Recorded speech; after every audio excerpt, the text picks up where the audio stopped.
बिस्मिल्लाहिर्रहमानिर्रहीम। अस्सलाम वालेकुम नाज़रीन, लाइव डॉक्टर शाहिद मसूद के साथ मैं हूं नारा अली। नाज़रीन, हुकूमत की जानिब से पेट्रोलियम मसनूआत की कीमतों में 26 रुपये इजाफे का ऐलान किया गया, जबकि नून लीगी टीम ने कहा है कि नवाज शरीफ साहब की वापसी में कोई कानूनी मुश्किल दरपेश नहीं। दूसरी जानिब निगरान वज़ीर आज़म अनवारुल हक काकड़ साहब ने कहा है कि सरहद में सिक्योरिटी की सूरत हाल की वजह से इंतखाबात में ताख़ीर के कोई इम्कानात मौजूद नहीं। इस समय दिन भर जो हम डेवलपमेंट्स रहे उन पर बात करेंगे। हमारे साथ स्टूडियो में मौजूद हैं डॉक्टर शाहिद मसूद। वालेकुम जी, आपको डॉक्टर साहब, एक तो रात गए पेट्रोलियम मसनूआत की कीमतों में इजाफा हुआ है, 26 रुपये तक पेट्रोल की कीमतों में इजाफा हुआ है। इसके अलावा नवाज शरीफ साहब की कानूनी टीम की जानिब से कहा गया है कि उनको कोई कानूनी पेचीदगी नहीं है वापसी में। क्या वाकई मामलात इसी तरह हैं जिस तरह से बताए जा रहे हैं? जी, ये जो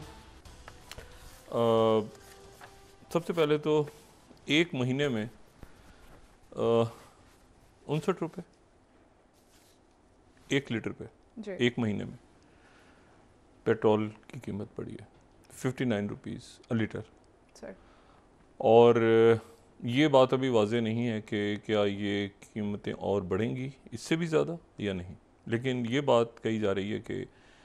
गैस और बिजली की कीमतें आने वाले दिनों में बढ़ने जा रही हैं मज़ीद, और उसके नतीजे में महंगाई का,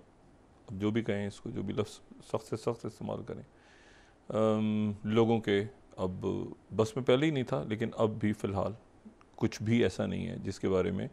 हुकूमत कोई माशी प्लान आवाम की रिलीफ का दे सके। अब वो उसके हालात पे, उसके तनाजुर में एक ज़ाहिर है कि ये भी अभी आए हैं, तो ये क्या एक बरसा बरस का जो है वो मामलात ख़राब हैं मईशत के, और बेशुमार माफियाज़ हैं, ठीक है ना। कोई चीनी की रिपोर्ट नहीं शायद उन्हें देता, तो कोई जो है वो गंदम का, तो कोई करेंसी स्मगलिंग, तो कोई ये, तो वो, तो एक जगह जाके फिर वो सारे इकट्ठे भी हो जाते हैं। मतलब एक सियासी तौर पे एक दूसरे से लड़ भी रहे हैं, लेकिन फिर आपको पता चलता है कि जब शुगर का मामला होता है तो आपको पता चलता है शुगर मिले तो सबकी निकलती हैं, तो फिर आपको पता चलता है कि पीछे तो इकट्ठे भी हैं कारोबार में। गंदम इधर से उधर जा रहा है, उधर से उधर जा रहा है, कहाँ स्मगलिंग होगी, कहाँ जाएगा, कैसे होगा, ये सारे फिर वो सब इकट्ठे भी हो जाते हैं। और उसमें जो है वो सिर्फ पॉलिटिशियंस नहीं है, उसमें ब्यूरोक्रेसी भी है, civil military, ताजिरी शख्सियात, interest groups, notables, ये तमाम जो किरदार हैं माशरे के, और वो मजबूर कर रहे हैं फिर आम आदमी को कि वो भी या तो खुदकुशी कर ले या यकीन का हिस्सा बने, और कोई तीसरा रास्ता सामने है नहीं। अच्छा, अब नवाज शरीफ साहब की वापसी के लिए गो हेड उन्होंने दे दिया। वहाँ पे उनकी कानूनी टीम ने राजा रियाज साहब की आज मुलाकात, काफ़ी अहम, क्योंकि राजा रियाज साहब जो हैं वो शहबाज शरीफ साहब के मद्दे मुकाबिल जो हैं वो उम्मीदवार नहीं, कायदे इस बेख्तलाफ थे, और जिन्होंने कहा था कि मैं मुस्लिम लीग नून के टिकट पे इलेक्शन लड़ूंगा। तो राजा रियाज साहब, अब ये बड़ी अजीब सी बात है कि वो असेंबली में तो मुखालिफ थे, लेकिन वहाँ पे आज उनकी नवाज शरीफ साहब से, और पहले वो कह भी चुके हैं कि शायद मैं, मुझसे कमिट किया हुआ है कि मैं अगला इलेक्शन मुस्लिम लीग नून के टिकट पे मैं लड़ूंगा। तो वो यकीनन अपने टिकट वगैरह की बात करने के लिए गए होंगे, और यकीनन नवाज शरीफ साहब ने कोई मुस्बत जवाब दिया होगा। और ये अब यहाँ पे एक मजमूई तौर पे एक तासुर है कि मुस्लिम लीग नून की हुकूमत आ रही है। अच्छा, ये इस्लामाबाद की जो राहदारियाँ हैं उसमें ये बात हो रही है, मगर कैसे आ रही है ये बात अभी तक वाज़ेह नहीं। ये मरीम नवाज़ साहिबा जो हैं उन्होंने अपनी इंतखाबी मुहिम का आगाज़ कर दी है। शहबाज शरीफ साहब शायद 18 तारीख को वापस आ रहे हैं, और उसके बाद जो है वो लंदन में मुलाकात है जी यहाँ पे आ रहे हैं। और दूसरी बात ये है कि मुलाकातें वगैरह लंदन में उनकी हुई हैं, लेकिन इसमें इम्पॉर्टेंट बात जो है वो ये है कि आज रात 12 बजे से एक चंद सेकंड पहले उमर अता बंदयाल साहब अपने ओहदे से रुखसत हो जाएंगे, और कल जो है वो या किसी वक्त, अब उसकी एग्जैक्ट मेरे ख्याल से टाइमिंग्स उसकी, क्योंकि बहुत ज़्यादा लोगों को बुलाया नहीं गया, किसी वक्त जो है ये बात कही जा रही है कि जस्टिस फ़ाइज़ ईसा साहब जो है वो अपना हलफ उठाएंगे बतौर चीफ जस्टिस पाकिस्तान,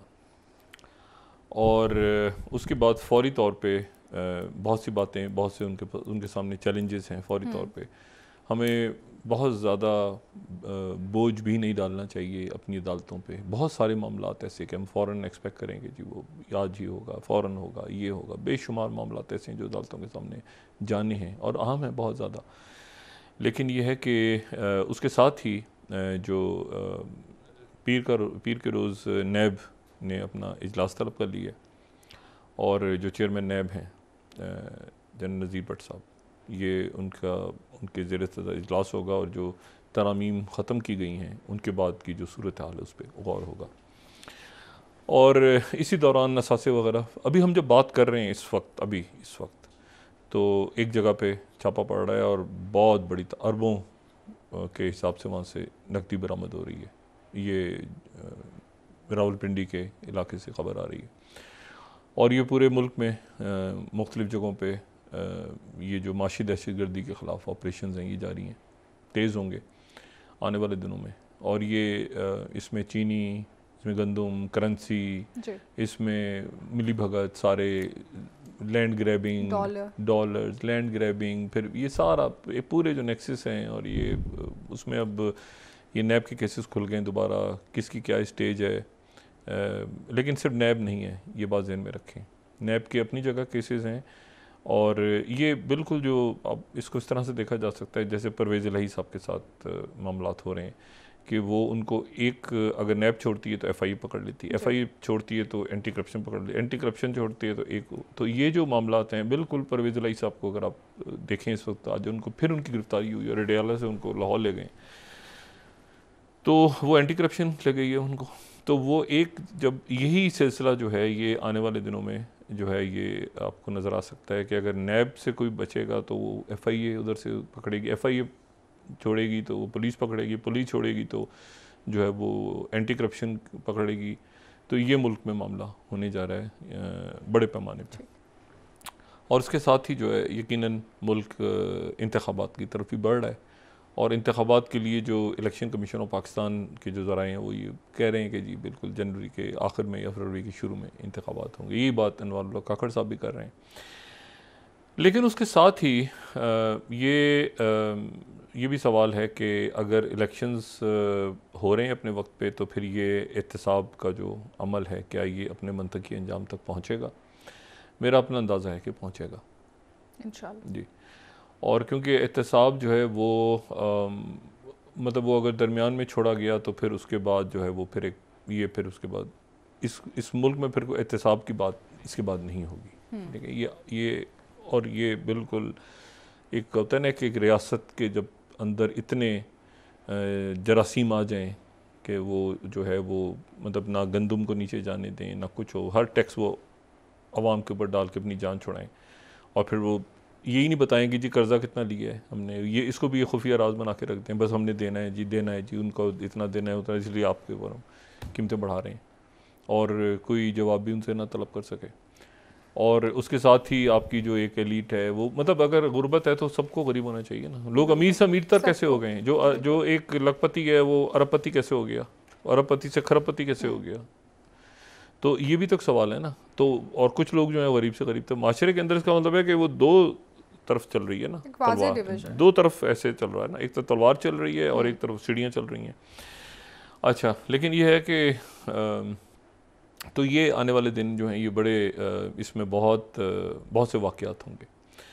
और वो जो वाक़यात होंगे तो वो एक ख़ास डायरेक्शन में ले जाएंगे। उसकी वो क्या डायरेक्शन होगी उसकी प्रेडिक्शन इस वक्त नहीं कर सकते क्योंकि इस कदर कई फ्रंट्स कई फ्रंट्स पे, यानी ये आप देखें कि जो अफ़गानिस्तान के अंदर से मामलात, ये तुर्कम बॉर्डर बंद किया, दहशतगर्दी के वाक़यात मुसलसल हो रहे हैं, उधर से ये हो रहा है उधर से। और मैं थोड़ी सी एक बात इसमें एक और डिस्टर्बिंग फैक्टर इसमें ऐड हो रहा है, पाकिस्तानी सियासत पे तो हम बात करेंगे और वो डिस्टर्बिंग फैक्टर ये है कि जिसका मेरे पास कोई इस वक्त जवाब नहीं है। एक तो ये है कि अफ़गानिस्तान में देखें हमारे एक बहुत हमारा पड़ोसी बरादर अच्छा दोस्त मुल्क, लेकिन वहाँ पे जो कुछ हुआ इतने सालों में इतनी दिहाइयों में, ज़ाहिर है कि वो एक बहुत सफ़र किया उस कौम ने, बहुत ज़्यादा बहुत उन्होंने सदमे और उन्होंने भी, और उसके बाद के जो खैबर पख्तूनख्वा, पाकिस्तान, ये पूरा जो रीजन है ये जंगों में उलझा रहा। अब उसकी वजूहात क्या थी, क्या था, उसको जाए बगैर अगर हम अभी फ्यूचर को देखें तो हमें वहाँ पर जो भी अनासर हैं वो उनको वो कोशिश कर रहे हैं करने की कि वो ख़त्म करें। हम यहाँ से उनको बिल्कुल वाज़े कर रहे हैं कि आपकी सरजमीन से किसी किस्म के मामलात यहाँ ख़राब नहीं होने चाहिए, वरना ये कि इस पर ज़ीरो टॉलरेंस है। और उनकी तरफ से उनको भी इस बात का यकीनन अंदाज़ा है कि ज़ीरो टॉलरेंस है। चाइना के एम्बेसडर वहाँ आ गए हैं, तो अब यकीनन अब चीज़ें किसी और लेवल पे मॉनिटर हो रही हैं कि कौन है कौन नहीं है और क्या। तो उम्मीद इस बात की है, और ख़ास तौर पे इसमें जराइम पेशा नासिर हैं। ये कोई इसमें ये सारा जो मुतल लिबाद सर पर, मैं इसके बारे में बहुत क्लियर हूँ। ये जो पहला मुआहदा हुआ था ना 2005 में, जब ये 4-5 में, इसमें एक वो फैक्टर है जो वाकई सोच रहा होता है, एक वो होता है जो जिसका जहन ख़राब कर दिया जाता है, एक होता है जो लड़ रहे होते हैं अमेरिकन के साथ, एक होता है वो जो जिनका मतलब कि किसी और अंदाज में वो कहीं और निकल जाते हैं ये। और फिर इसमें एक है जो मुकम्मल तौर पे क्रिमिनल्स होते हैं, ठीक है, और वो अपने ऊपर एक लिबादा, वो लोगों को अगवा किया, इधर स्मगलिंग उधर स्मगलिंग, गाड़ियाँ बिक रही हैं, फलां हो रहा है, ढिमाकना हो रहा है, और वो ये रूप ढाल लेते हैं फिर।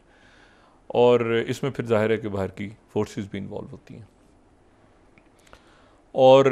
दूसरी मेरे लिए जो एक बात है, मैं भी ये आता हूँ कि महंगाई और ये कहाँ किस तरफ जा रहा है मामला, लेकिन दूसरी बात मेरे लिए जो बड़ी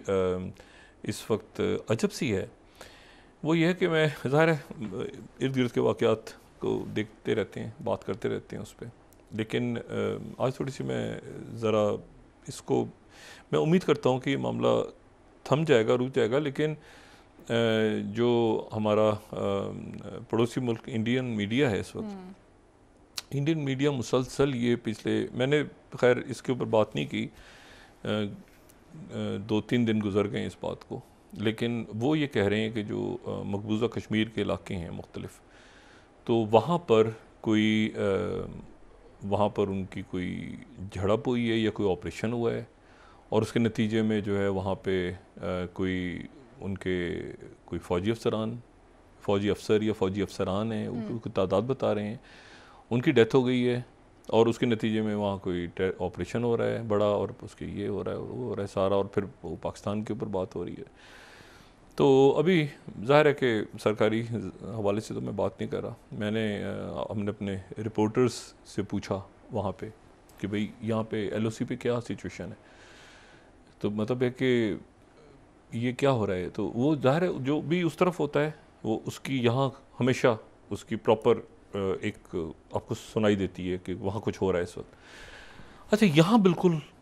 खामोशी है, बिल्कुल नॉर्मल, बिल्कुल एक नॉर्मल ज़िंदगी चल रही है, यानी बिल्कुल मामूल के मुताबिक। LOC तक जो है वो लाइन ऑफ कंट्रोल तक हमारे रिपोर्टर्स भी गए, और दूसरा हमने लोगों से, तो बिल्कुल नॉर्मल है। अच्छा, उधर अगर कुछ हो रहा होता है तो यहाँ उसकी कुछ तो होना चाहिए ना, यानी फ़ौज अलर्ट होती है, कोई बात होती है कुछ। अब उधर से वो खबरें आ रही हैं, तो जब उधर से ये खबरें आ रही हैं तो फिर यहाँ पर कुछ उसकी इतला होनी चाहिए। वो यहाँ तो कह रहे हैं कुछ भी नहीं हो रहा वहाँ, वो कह रहे हैं वहाँ हो रहा है। अच्छा, अगर हो रहा है वहाँ पे तो फिर वहाँ तो मतलब है कि फिर तो ये बहुत अजीब सी बात है कि वो वहाँ पे अगर लोग, तो अब यहाँ पर फिर जो हमारी डिफेंस की बीट्स कवर करने वाले हमारे मीडिया के दोस्त हैं, वो कह रहे हैं कि जी ये कोई फॉल्स फ्लैग टाइप चीज़ दोबारा प्लान हो रही है, क्योंकि इलेक्शन का साल शुरू हो रहा है, तो शायद वो दोबारा कोई इस तरह का वहाँ पे सिलसिला हो रहा है। तो उसकी वो, तो मैं इस बात पे बड़ा मेरे लिए, क्योंकि ये हमारी जो ये आप समझेंगे जो सीज़ फायर हुआ, ये जो भी एक खामोशी, एक सन्नाटा, तो ये उसके नतीजे, ये उनके लिए भी ये आम है और हमारे लिए भी आम है। लेकिन इस वक्त ये अचानक ये वहाँ पे एक्टिविटी होना जिसका कोई वजूद मतलब यहाँ नहीं है, कोई उसकी कोई कहीं दुनिया में भी कहीं ये बात नहीं आ रही कि ये ऐसा हो रहा है, लेकिन वहाँ का मीडिया क्यों कह रहा है और वहाँ के जो ज़राए हैं वो क्यों कह रहे हैं कि ऐसा, तो ये मेरे लिए बड़ी एक अनयूजुअल सी बात है। अब वहाँ से ऑफिशियली कोई बात की जाएगी और यहाँ से ऑफिशियल कोई जवाब आएगा तो फिर हम उसको देखेंगे, लेकिन ये कुछ अनयूजुअल है। लेकिन ना ये LOC पे जो हो रहा है उस तरफ से जो बयान किया जा रहा है, हो नहीं रहा, बयान हो रहा है, मतलब वो क्या है अभी हमें नहीं पता, लेकिन एक कुछ अजीब सी बात है कि वहाँ पे मीडिया मुस्तकिल ये बात कर रहा है। दूसरी जो बात है वो ये है कि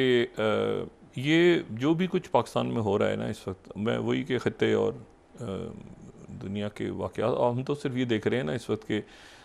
और ज़ाहिर है कि जो कुछ हुआ है पिछले यानी 24 घंटों में देख लें, ये एक्सपेक्टेड नहीं था। 16 रुपये का शायद बात हो रही थी, 26 रुपये की बात शायद नहीं हो रही थी जी। पेट्रोलियम मसनूआत पे पेट्रोल की कीमत 16 रुपये, और ये था कि शायद 16 को मुस्तरद करके वो 10 या 8 कर दिया जाएगा, इस तरह की बात कर। ये 26 रुपये जो है ये सिफारिश इसकी थी नहीं गालिबन रिपोर्ट में कि 26 रुपये बढ़ा दिया जाए, तो 26 रुपये बढ़ा दिया। और उसके बाद जो है वो ये अक्रॉस द बोर्ड अकाउंटेबिलिटी का अमल जो है वो मेरा ख्याल है कि शुरू हो गया है और तेज़ तर शुरू होगा भी आने वाले दिनों में। और इसमें वो यकीनन बेंच बनेंगे मुख्तलिफ एक मुकदमा, लेकिन मैं कह रहा हूँ ये उसी तरह से होगा कि बिल्कुल जैसे कि नैब का केस ख़त्म हो गया, नैब की तरमीम वो हो गया तो FIA का खुल गया, FIA का हुआ तो जैसे एंटी करप्शन एक्टिव हो गया, एंटी करप्शन एक्टिव उधर से हुआ, तो अब एक चीज़ चल पड़ी है और उसमें वो मुख्तलिफ उसकी लेयर्स में है। मतलब आप नैब की तरमीम पे नज़र रखते हैं तो पता चला उधर से फिर वो FBR एक्टिव हो गई, FBR को हुआ तो उधर से FIA एक्टिव हुआ, FIA तो पुलिस एक्टिव हो गई। मतलब ये सारे अदारे इस वक्त जो हैं वो मतलब है कि वो डिसाइड, और वो मामला है जो परवेज़ इलाही साहब के साथ हो रहा है कि उनको नैब छोड़ती है तो दूसरा वो पकड़ लेती है, उतनी देर में उनकी ज़मानत दिन ख़त्म हो जाते हैं, वो वहाँ से वहाँ ले जाते हैं, तो वो उनको बाहर नहीं नहीं आ पा रहे। तो ये जो है ये वो है जो आने वाले दिनों के अंदर आपको बहुत ज़्यादा नज़र आ सकता है मुल्क में कि जी नैब का तो मसला ख़त्म हो गया था लेकिन किसी और ने पकड़ लिया, उधर से पकड़ लिया, उसने पकड़ लिया। मतलब ये शुरू होने जा रहा है across the board. Tehreek Insaf तो नैब के अंदर अभी उनके नहीं, लेकिन ये जो नाम आए हैं जो कल हमने बताए, ठीक है ना, जिसमें मुस्लिम लीग नून के और पीपल्स पार्टी और बाकी जमातों के और ब्यूरोक्रेसी भी और बहुत से लोग। फिर ये है कि इससे, और ये मैं बाद में इसलिए कह रहा हूँ कि इससे पहले आप जहन में रखें कि एक लिस्ट आई थी 29 सियासतदानों की, तो वो 29 की एक लिस्ट है जो अभी तक पब्लिक के सामने नहीं आई, लेकिन वो मौजूद है। तो 29 उधर हैं, कुछ नैब में हैं, कुछ कहीं हैं, कुछ कहीं, तो वो सारा एक्टिव हो रहा है इस वक्त मुल्क। दूसरी जो गैर मामूली सी बात है, वो अगर वक्त है तो मैं इसको इसी में कवर करता हूँ और फिर पाकिस्तानी सियासत पे हम आ जाएंगे, टाइम है हमारे पास जी। मैं दूसरी जो बात है वो ये है कि जो बड़ा अनयूजुअल हो रहा है, वो अनयूजुअल ये हो रहा है दूसरा जो बड़े लेवल पे, एक तो ये LOC का, ये मेरा ख्याल है कि ये सॉर्ट आउट हो जाएगा मामला, इसको इंडिया की साइड भी इसको बहुत ज़्यादा हाइप नहीं बनाएगी और ना हमारी तरफ तो है ही, यहाँ से खामोशी है यहाँ पे बिल्कुल। लेकिन यह है कि ये कोई फॉल्स फ्लैग या जो भी कोई तलखी है, इसको ये नहीं होना चाहिए और अल्लाह ना करे कि ऐसा हो। लेकिन यह है कि ये इसमें जो दूसरी जो एक अनयूजुअल, यानी आप समझें कि ये कोई गैर मामूली वाक़या, ये नहीं कि कोई 1 साल 2 साल 5 साल 10 साल 20 साल, ऐसा नहीं है। एक इंतहाई गैर मामूली जो है वो दौरा हो रहा है, इंतहाई गैर मामूली, और वो दौरा जो है वो शुमाली कोरिया के सदर का हो रहा है। अच्छा, शुमाली कोरिया के सदर जो हैं वो रशिया के मशरिक़ बईद में, ठीक है, प्रेसिडेंट पुतिन से उनकी मुलाकात हुई और वो सारा वो हमने डिस्कस किया उसको। अच्छा, वहाँ गए, वहाँ जाने के बाद उन्होंने जो है वो मुलाकात की, मुलाकात करने के बाद वो हमने डिस्कस भी किया प्रेसिडेंट पुतिन के साथ, एक्सचेंज, उन्होंने गन्स वगैरह दिए एक दूसरे को, मुख्तलिफ मकामात पे गए, सब कुछ हुआ। लेकिन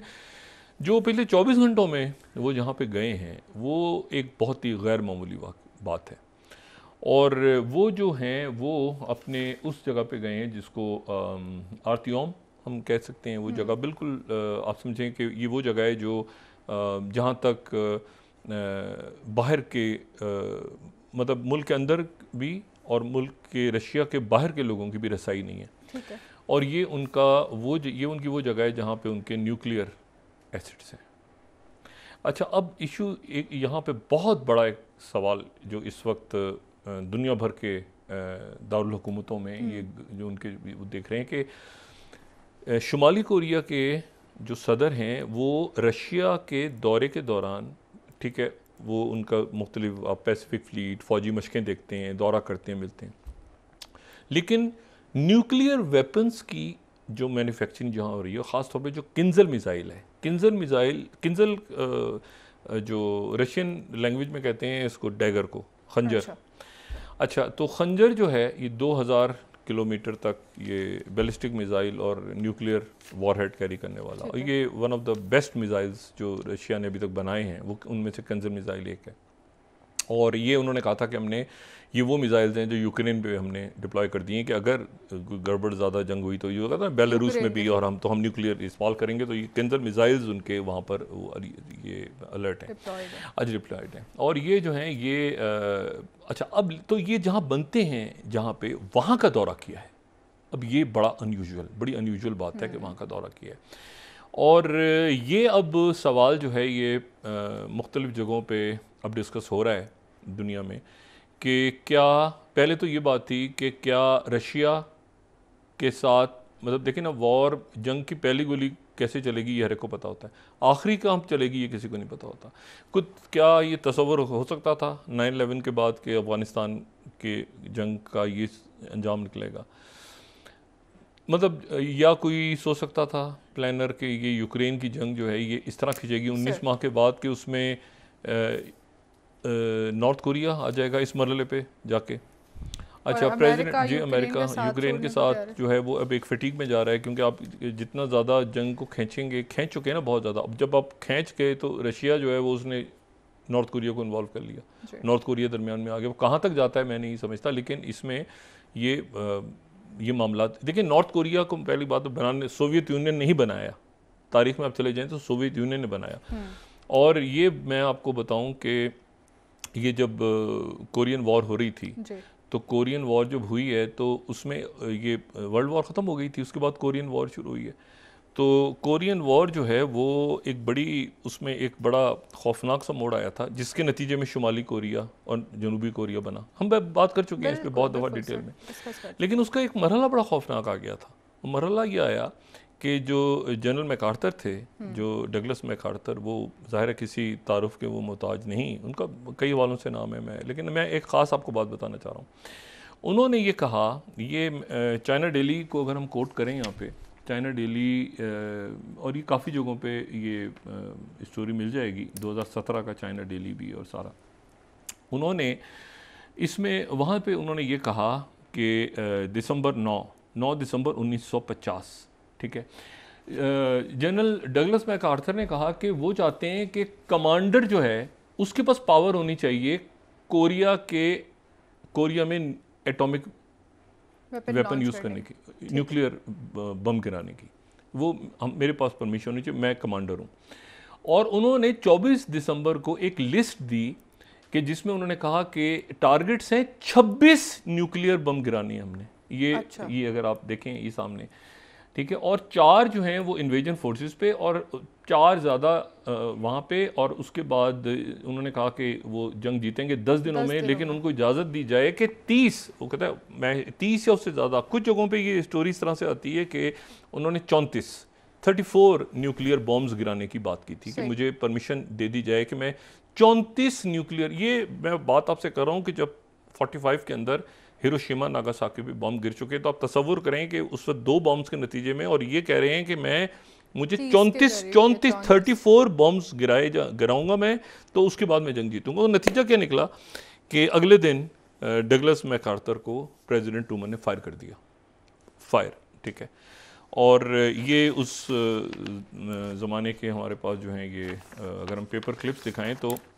उनको फायर कर दिया, ठीक है, फाइट। अच्छा, ये और उसके बाद से ये तय हुआ कि जो न्यूक्लियर वेपन्स हैं उनकी अथॉरिटी कमांडर्स के या लोकल, एक उनका पूरा सिस्टम बना के प्रेसिडेंट के बगैर नहीं होगा। उनके कमांडर का मैं ऐसे भेज रहा हूँ, दिस टू इन्फॉर्म यू के जी मैं वहाँ पे जो फार ईस्टर्न कमांड में है, मैं वहाँ पर मतलब है कि न्यूक्लियर गिरा दूँ। आप देखिए पूरी खबर, ये बड़ी एक अजीब सी बात है। लेकिन बहरहाल मैं आपसे कह रहा हूँ कि यहाँ तक जा चुका है कोरिया माजी में यहाँ तक जा चुका है कि वहाँ 34 या 36 न्यूक्लियर बॉम्ब गिराने के लिए परमिशन मांगी थी जनरल मैकार्थर ने। इसके नतीजे में कोरिया बना था, ठीक है। और कोरिया यानी साउथ कोरिया और नॉर्थ कोरिया, और फिर उसके बाद अब कोरिया जो है दोबारा, यानी जिस मुल्क ने उस वक्त मदद की थी सोवियत यूनियन ने, उस सोवियत यूनियन दोबारा उनसे रजू करा है, तारीख पूरी। अच्छा, अब 3 मुल्क आपस में, यानी क्या उनका किस लेवल पे स्ट्रेटेजिक ताल्लुकात उनके ठीक हो रहे हैं, या 4 मुल्क बेलारूस को भी अगर ऐड कर लें, लेकिन 3 बड़े मुल्क यानी न्यूक्लियर पावर्स, एक है नॉर्थ कोरिया, एक है रशिया और एक है चाइना। अच्छा, क्या ये जो जंग है, देखें ये एक बड़े अजीब तरफ जा रहा है मामला, क्योंकि इसमें आज जो है वो पिछले 24 घंटों में प्रेसिडेंट मैक्रोन ने कहा है कि हमारे एम्बेसडर को होस्टेज बना लिए नाइजर में। और मैं यहाँ पर जो है वो उनके ही मीडिया को हम कोट कर देते हैं, 23वीं स्लाइड फ्रांस 24 को, क्योंकि सेंसिटिव इश्यूज़ हैं तो इसके ऊपर रेफरेंस देना ज़रूरी है कि प्रेसिडेंट मैक्रोन ने कहा कि हमारे एम्बेसडर को होस्टेज। अच्छा, रशिया का पूरा फुटप्रिंट मौजूद है अफ्रीका में भी, और उनका मौजूद है ये वैगनर ग्रुप, और बाकी सारा कंट्रोल हो चुका है। यूरोप के अंदर जंग खिंच चुकी है। प्रेसिडेंट पुतिन और ये जो रशिया की क़यादत है, ये वो क़यादत है जिसने देखा है सोवियत यूनियन टूटते हुए अपने सामने, और वो उन इलाकों में अमेरिकन फ़ौज को आते हुए और अपने हाथों से रियासतें, तो वो अपनी ज़ाहिर है कि वो अपनी वापस चाहते हैं कि मुल्क में या नेटो यहाँ पे ना आए, और वो नेटो आया और उसके बाद वो हमने 2014 भी देखा, उससे पहले 2008 में जॉर्जिया देखा, और अब हम देख रहे हैं। अच्छा, तो यहाँ पर तो एक तो ये हो गई। जो शुमाली कोरिया है वो क्या चाहता है? शुमाली कोरिया ये चाहता है कि हम दोबारा कोरिया एक हो जाए और उसके ऊपर कंट्रोल जो है वो शुमाली कोरिया का हो। अच्छा। यानी जो तकसीम है कोरिया, जो कोरियन वॉर के नतीजे में हो गया। चाइना अपना मैप दे चुका है कि ये चाइना है, ठीक है, जिसमें एक बहुत बड़ा इलाका उन्होंने मतलब नहीं क्लेम नहीं किया, उन्होंने इंडिया ने सरेंडर कर दिया है ऑलरेडी खामोशी के साथ। यानी कुछ हुआ ही नहीं, ना दुनिया ने मजम्मत की, ना इंडिया के मुंह से नाम निकला कि कुछ हमारी ज़मीन भी गई है, और उन्होंने बस ये मजम्मत है, जब मैप नहीं मानते, अच्छा ये नहीं मानते, वो पूरा इलाका उनके हाथ से ले गए उठा के, ठीक है।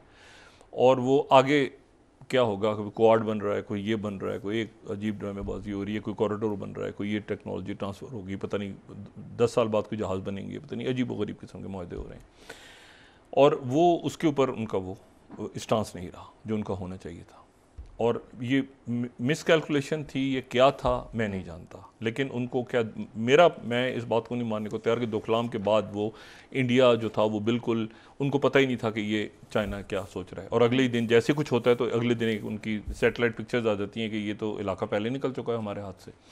अच्छा, तो ये जो है ना, ये तो मुझे नहीं पता कि क्या उनके जहन में है और क्या किस तरह से उन्होंने प्लान किया और कैसे वो आगे का सोच रहे हैं। लेकिन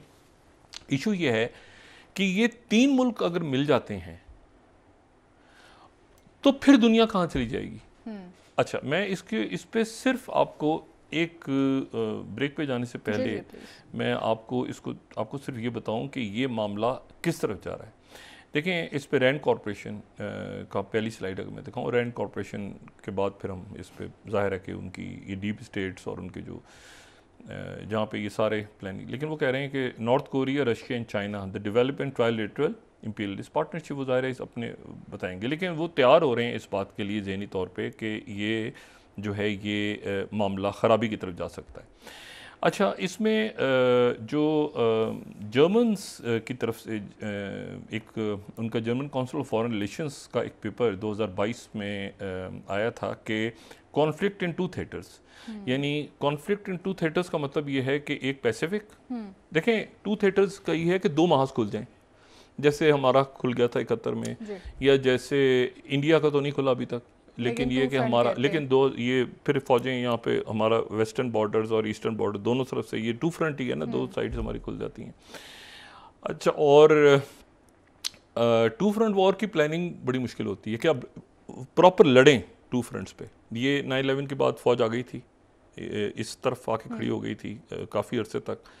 और वो पार्लियामेंट का जो वाक़या हुआ था उसके बाद इंडिया की फ़ौज आके खड़ी हो गई थी, और उसके बाद फिर मुशर्रफ साहब से बात की थी अमेरिकन, तो एक प्रेशर था कि ये 2 फ्रंट में फिर मतलब ये 2 फ्रंट वॉर। अच्छा, 2 फ्रंट वॉर जो है वो इन्होंने अमेरिका ने, ज़ाहिर है ये जब वर्ल्ड वॉर्स हुई हैं तो ये 2 फ्रंट पे थी ना, एक पैसिफिक में थिएटर खुला हुआ था, यूरोप में खुला हुआ था, इसी तरह से फर्स्ट वर्ल्ड वॉर में एक नीचे ऑटोमन एम्पायर और ये सारे टूट रहे हैं, और ऊपर जो है वो वहाँ पे यूरोप के अंदर लड़ाई हो रही है। तो ये जो है ये 2 फ्रंट, लेकिन ये जो 2 फ्रंट है, ये 2 फ्रंट क्या इस वक्त इसमें 2 फ्रंट के ऊपर क्या पॉसिबिलिटीज़ हैं, क्योंकि इसमें 3 फ्रंट्स की बात हो रही है, यानी 3 फ्रंट्स हैं। एक ईस्ट है यूरोप, जहाँ पे यूक्रेन और रशिया के साथ बेलारूस और मुल्क एक मतलब पोजीशन नहीं इख्तियार कर रहे हैं, वो दरमियान में। एक है वो एशिया पैसिफिक या इंडो पैसिफिक का थिएटर, ठीक है। एक है बिटवीन ईस्ट एंड वेस्ट, यानी इन दो थिएटर्स के दरमियान एक थिएटर है बहुत बड़ा, ठीक है। उस थिएटर में आप सेंट्रल एशिया को भी डाल दें, उसमें आप मिडिल ईस्ट को भी रखें, फिर उसमें अफ्रीका को रखें, फिर उसमें आप जो लैटिन अमेरिका है उसको ऐड करें, उसमें फिर आप, तो बात सारी ये है कि ये क्या मामला किसी कोई बड़े ख़तरे की तरफ दुनिया जा रही है,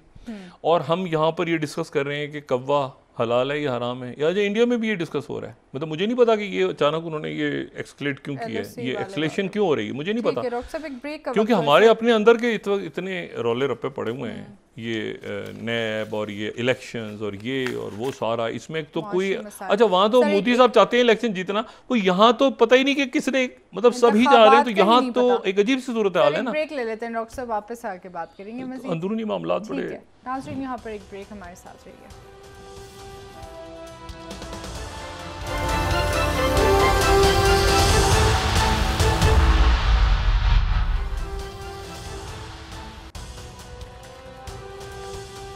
वेलकम बैक नाज़रीन। जी डॉक्टर साहब, चीफ जस्टिस उमर अता बंदयाल साहब ने आज अपने अलविदाई खिताब में काफ़ी जज्बाती हो गए और काफ़ी उन्होंने बातचीत की, और बातचीत साल वो रहे हैं, जाहिर है, तो वो एक उदासी की कैफियत थी। मैं अपनी उस बात पे दोबारा वापस आ रहा हूँ कि जो इस वक्त सूरत हाल डेवलप हो रही है, ठीक है। अच्छा, मैं यहाँ पर वॉल स्ट्रीट जर्नल, जो कि ज़ाहिर है कि एक बड़ा जरीदा है अमेरिका, उसको कोट कर रहा हूँ। 7 स्लाइड ये कुछ दिन पहले की है, लेकिन मैं ये इस पे नज़र रखी जाए। वॉल स्ट्रीट जर्नल कह रहा है कि are we headed for world war 3, क्या तीसरी जंग अजीम की तरफ हम जा रहे हैं, ठीक है। अच्छा, न्यूयॉर्क टाइम्स ये बात कह रहा है, 8th slide, world war 3 begins with forgetting, ठीक है, ये 2022 में। अच्छा, world war 3 begins with forgetting, और वॉशिंगटन पोस्ट इसी साल के मार्च में कह रहा है, why Biden and the White House keep talking about world war 3। अच्छा, ये क्यों बार बार बात हो रही है और अब ये दोबारा होनी शुरू हो गई है, ठीक है। और जो इसमें ये इसलिए होना शुरू हो गई है कि वर्ल्ड वॉर 2 से पहले स्पेन में खाना जंगी हो गई थी। स्पेन में एक जो है वो एक सिविल वॉर हुई थी, और बहुत खौफनाक सिविल वॉर हुई थी। और उस सिविल वॉर में ये हुआ कि इलेक्शंस हुए 36 में, इलेक्शन में गवर्नमेंट जीती जो थी, उसको मुसल्लह जो दूसरी साइड पे उनके लोग थे उन्होंने मानने से इनकार कर दिया। तो एक नेशनलिस्ट थे जिनको फ्रैंको लीड कर रहे थे, और स्पेन एक तरह से उसमें डिवाइड हो गया। अच्छा, इसको और उसके नतीजे में, वो खाना जंगी के नतीजे में वर्ल्ड वॉर छिड़ी। अच्छा, वर्ल्ड वॉर में इसलिए क्योंकि उसमें मुख्तलिफ मुल्क आ गए थे, उसमें सोवियत यूनियन भी आ गया, फ्रांस भी आ गया, एक को एक सपोर्ट कर रहा है, एक को एक सपोर्ट कर रहा है। और 1937, अच्छा अब कहाँ के आर्काइव में दिखा रहा हूँ, मैं दिखा रहा हूँ 1 अक्टूबर 1937 का आर्काइव, और उनके जो इसके जो लिखारी हैं जिन्होंने ये तहरीर किया है, ये मैं दिखा रहा हूँ 2nd स्लाइड। ये जिन्होंने लिखा है मेजर जनरल AC टेम्पल, ये वो हैं जो कि फर्स्ट वर्ल्ड वॉर में जिन्होंने लड़ा, और वही कह रहे हैं अभी शुरू नहीं हुई 2nd वर्ल्ड वॉर। वो कह रहे हैं इट माइट बी एक्सपेक्टेड कि जो सिविल वॉर हुई है स्पेन में, would have taught some valuable military lessons. Certainly the powers that sent their material to support one side or the other have had an unusual opportunity for a practical test of its efficiency in tanks वैंक्स ये जो हमने बनाए हैं सारे इसके, यानी एक तरह से अब यूँ समझें कि स्पेनिश वॉर के बारे में ये कहा जाता है, सिविल वॉर जिसको डिस्कस नहीं करते, कि वो उसमें एक तरह से तजर्बे हो रहे थे, कि यहाँ जो तजर्बे हो रहे हैं टैंक्स वैंक्स के, वो एक बड़ी लड़ाई की तरफ दुनिया जा रही है। उस लड़ाई में फिर ये जो है ये यहाँ पे टेस्ट होके, अच्छा अब ये कूद गए हैं बहुत सारे मुल्क एक, और ये हॉट वॉर है। रशिया एक प्रॉपर लड़ाई में है, इंडिया जो है उसने एक जंग चाइना के साथ उनकी है, पाकिस्तान के साथ वो एक, ये मुझे नहीं पता कि ये LOC के उस पार से क्या खबरें आ रही हैं, क्यों आ रही हैं। अच्छा, उसके बाद जो चाइना ने मैप अपना शाया कर दी, उसके ऊपर अमेरिका तिजारत बंद नहीं कर सकता, इंडिया भी तिजारत बंद नहीं कर सकता चाइना से, ठीक है। नॉर्थ कोरिया चाइना, अच्छा क्या इसकी क्या टू फ्रंट वॉर अमेरिका ने लड़ी है? अमेरिका ने लड़ी है ना टू फ्रंट वॉर। एक तो ये वर्ल्ड वॉर्स दो फ्रंट्स पे, ज़्यादा फ्रंट्स पे हुई हैं। उसके बाद जो है वो जब ये सोवियत यूनियन के साथ भी ऐसा हुआ कि जी वो सोवियत यूनियन के साथ भी हो रही है, लेकिन कहीं मिडल ईस्ट में भी खुल गया थिएटर, कहीं क्यूबा भी खुला हुआ है, तो कोई फ्रंट्स हैं। उसके बाद जो है वो इस तरह की वॉर्स, लेकिन उसमें एक ही वॉर हुई, चाइना के साथ नहीं हुई और कभी और किसी हुई। ये फिर टेररिज्म जब ख़त्म हुआ तो ये एंड ऑफ हिस्ट्री आ गई और उसमें किताब छप गई और उसके बाद वो वॉर अगेंस्ट टेरर और ये सारा वो था। लेकिन यह है कि अब जाके अब ये क्या अमेरिका जो है या दूसरे मुल्क जो हैं वो टू फ्रंट वॉर में उसकी प्लानिंग ऐसे ही है कि दूसरी वॉर के दूसरा फ्रंट को कहते हैं कि ये आखिरी जंग है, मतलब दो थिएटर्स की, वो दो थिएटर्स लेकिन कौन से होंगे? क्या अमेरिका उसकी प्लानिंग कर रहा है? अमेरिका के जहन में है? तो ये जो 5th स्लाइड है जो मैं आपसे कह रहा हूँ कि जर्मनी का जो थिंक टैंक है कि कॉन्फ्लिक्ट इन टू थिएटर्स, या मैं 6th स्लाइड पेंटागन का आपको दिखाऊँ, फॉरेन पॉलिसी इन फोकस, वो कह रहे हैं point pentagon is planning for a 3 front long war, यानी 2 फ्रंट भी नहीं, चाइना और वो भी नहीं, यानी इंडो पैसिफिक और रशिया और एक दरमियान में भी एक लड़ाई, 3 फ्रंट्स पे। ये जो मिडल है ना, मिडल फ्रंट, यानी उसमें ये इसमें ये बड़ा इंटरेस्टिंग है। इसमें वो बात कर रहे हैं कि एक इंडो पैसिफिक फ्रंट है, एक यूरोप का फ्रंट है, एक, लेकिन सवाल ये है कि वो फ्रंट कौन, क्या वो ज़मीन पे हैं, क्या वो खला में हैं, क्या वो ज़ेरे ज़मीन है, क्या वो स्पेस में हैं, क्या वो ग्रे जोन्स में हैं, वो कितने फ्रंट्स में वो प्रिपरेशन है, कैसे है। लेकिन यह है कि ये बात डिस्कस होना शुरू हो गई है। और ये मैं आपको फिर 10 दिखाता हूँ, मैं कोई यहाँ पे वॉर कॉलेज का नहीं बता रहा, लेकिन ये चूँकि मसले बड़े इंपॉर्टेंट हैं तो ये मैं वो लेक्चर को ये उसको देने की कोशिश कर रहा, लेकिन मैं इनको ये बता ज़रूर रहा हूँ कि ये प्रिपरेशन, अगर आप 10th स्लाइड देखें 2021 की, तो नेक्स्ट नेशनल डिफेंस स्ट्रेटजी, ये एयर एंड स्पेस फोर्सेस का एक बड़ी इंटरेस्टिंग स्टडी है कि the next national defence study should return to front war construct. ये जंग यानी 2 फ्रंट पे दोबारा वापस चले जाएं, इसलिए कि 2 फ्रंट आप ये ना समझें कि जी हमारी अब जंग जो है। अच्छा, ये इसका मतलब ये है कि जो तस्वर हो रहा है वो ये हो रहा है कि ये जंग एक्सलेट हो रही है यूक्रेन की, यानी इसमें एंटर नॉर्थ कोरिया के बाद ये जंग एक्सलेट हो रही है। चाइना और इंडिया, चाइना ने अपना मैप दे दिया है, ठीक है, रशिया का आपको पता है, कोरिया का जहन, चाइना का बिल्कुल कि ये हमारी जगह है, ये हमारे जो इलाके हमारे कब्जे हुए थे, ठीक है, और इंडिया खामोशी सरेंडर कर गया, सरेंडर ऑफ द शायद सेंचुरी कहें या जो कहें उसको, मतलब उन्होंने छींक भी नहीं मारी आगे से। वो हर थोड़े दिनों के बाद वो आता है कि जी वो एक टॉक्स हो गई 20वां राउंड और ये और ज़मीन निकल गई, ये हो गया, बफर जोन बन गई। तो वो जो है वो नॉर्थ कोरिया के प्रेसिडेंट का उनकी न्यूक्लियर साइट्स का विजिट, ये आपको स्ट्रेटेजिक लेवल बता रहा है कि जिस लेवल पे, अच्छा बेलारूस ये कह रहा है कि हमें चाइना और 4 मुल्कों के साथ मिलकर हमको इकट्ठी एक्सरसाइजेस करनी चाहिए, चाइना के साथ, रशिया के साथ, बेलारूस को भी, यानी यूरोप है, बेलारूस आ गया यूरोप के अंदर। तो ये एक बहुत बड़ा सा थिएटर, और देखने दरमियान में जो मिडल में जो थिएटर है, उस थिएटर में बहुत से मुल्क ऐसे हैं जो साइड्स नहीं लेना चाह रहे, लेकिन किसी जगह वो सकिन हो सकते हैं, ठीक है,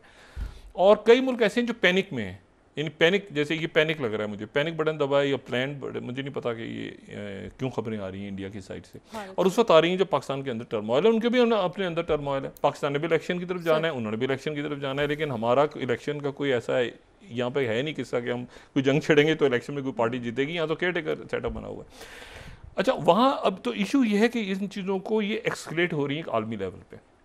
बदकिस्मती के साथ, ठीक है, होस्टेज बना लिया अफ्रीका में अब कौन होस्टेज छुड़ाएगा नाइजर से, वो क्या टॉक्स कैसे आगे चलेंगी। अच्छा, उसके बाद जो है वो आज फिर ड्रिल्स हुई, यूक्रेन के ऊपर स्ट्राइक्स रशिया कर, अब रशिया फ्रेश होकर दोबारा उन्हें देख लिया ना भाई, अब जो है ये जो है एक फटीक सी आ रही है यूरोप के अंदर और अमेरिका के अंदर, तो इसको हम मजीद खींचते हैं, कहीं ये जंग आगे ना बढ़ जाए। इस वक्त ज़रूरत है कि ये मुज़ाकरात से, बातचीत से मुल्क अपने अंदर भी एक केओस ख़त्म करें